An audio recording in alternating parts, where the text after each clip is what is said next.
Well, Bank Holiday Mondays. It's a Bristol this morning, typical Bank Holiday weather, and it's windy, not cold, but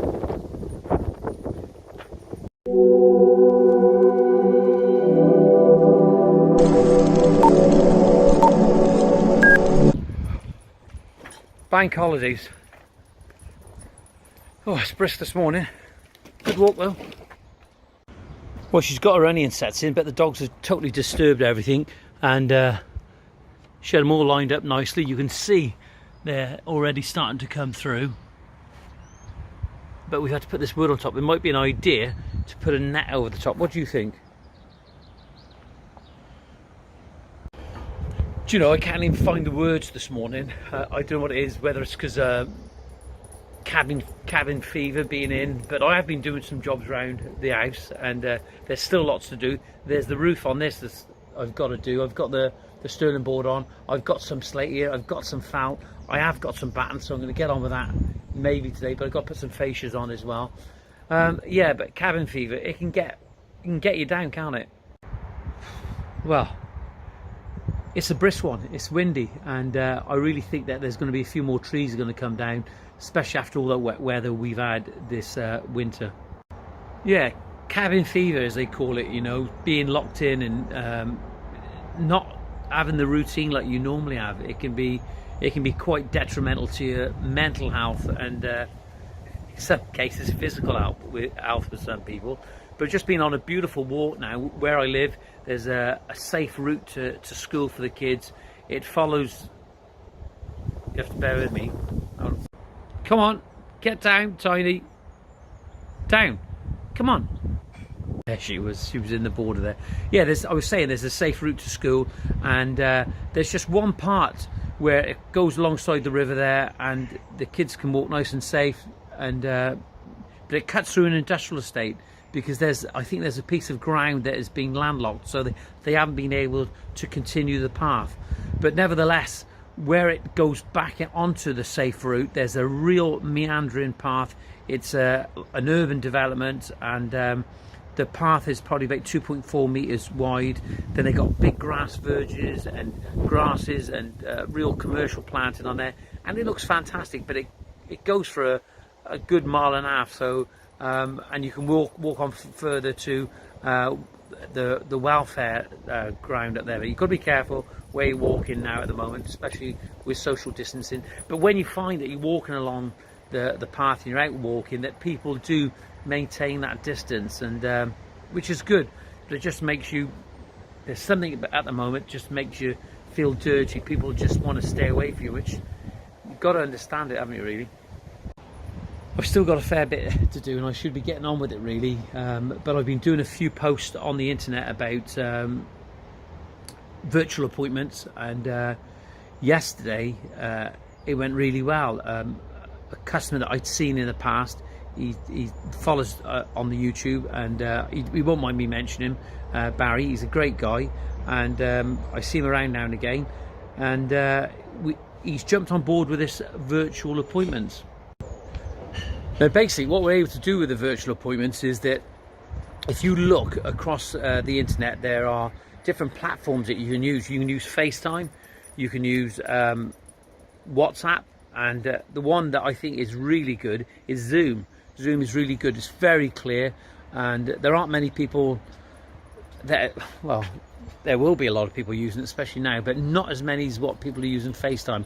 But what it does, it allows the client, before you go and see him, to actually show the garden and what they want doing, and to talk to you and explain what they want, and you don't have to turn up. That's the thing about it, and you can have a real good look around the garden, and then from there, then you see, oi, so from there you're able to, you know, sort of assess what they're looking for, and even talk to them and have a conference call with them, and they can explain to you what they're actually looking for, which is good, and it's safe for everyone then, and just make use of it. Just going to show you out here this morning, and I've got lots of plants in pots and things like that, and they've done really well. There's some cyclamens and hellebores and some heathers that aren't looking the best. That one's not too bad in itself, and some primulas, and it's got look at the ivy over the side. It's looking absolutely fantastic. Alison did that pot. When did you do that pot? How long ago? 2 years. Sorry? 2 years. Yeah, it's kept going, like, so done well. Again, here we've got some box edging here. We've replanted some new ones here.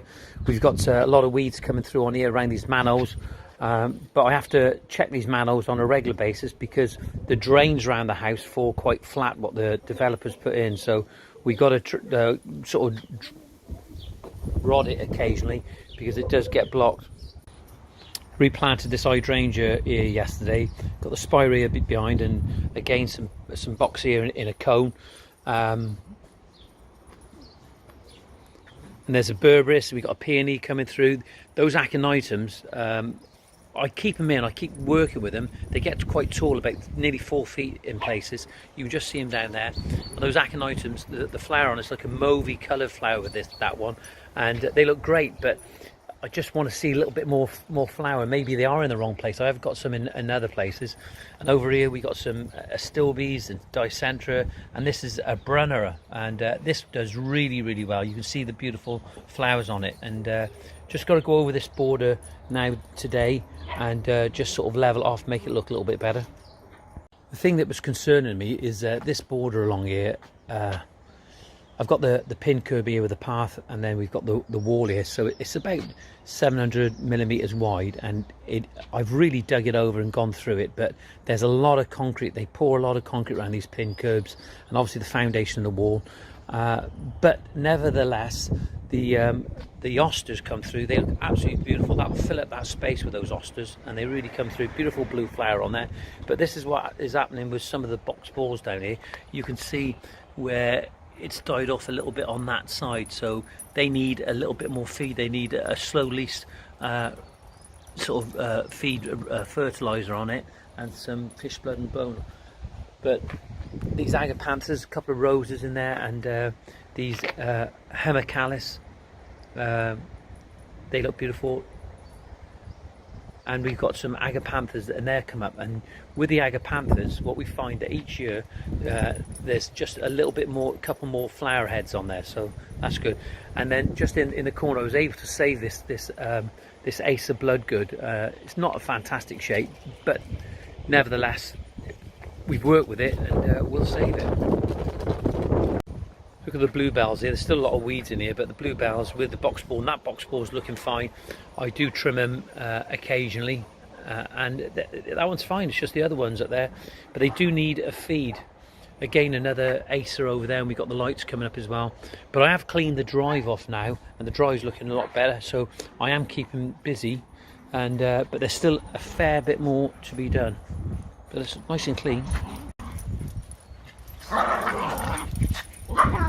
I've got to be honest, this little dogwood has been in that pot for absolutely ages, and it's a shame really, because, and I should be ashamed of myself because I haven't planted it, but I am going to find somewhere to plant it now, because it's really done well and I should have got it in. Sorry about the dogs. This is a Chenomeles, a Japanese quince, and that's got to go in. Beautiful button red flowers on here. Look at that, stunning. You just see them there. And we've got this little hellebore over here that my friend Dan had sent me from his nursery, and that's got to go in. I've showed this a few times before, but this acer here and the backdrop of that wood and the grass is coming on now, and especially when we have the wind at the moment, those grasses start blowing around. There's a real acoustic feel with it, a sound, and it's stunning. It does really work, and maybe we need to put that variety over on the other side, because those other little grasses over there aren't doing so good. We're in the kitchen now, and Alison made a comment about the seagulls. They seem to be everywhere at the moment, and I responded that when it's rough at sea, the seagulls tend to come in and land. And is that the case?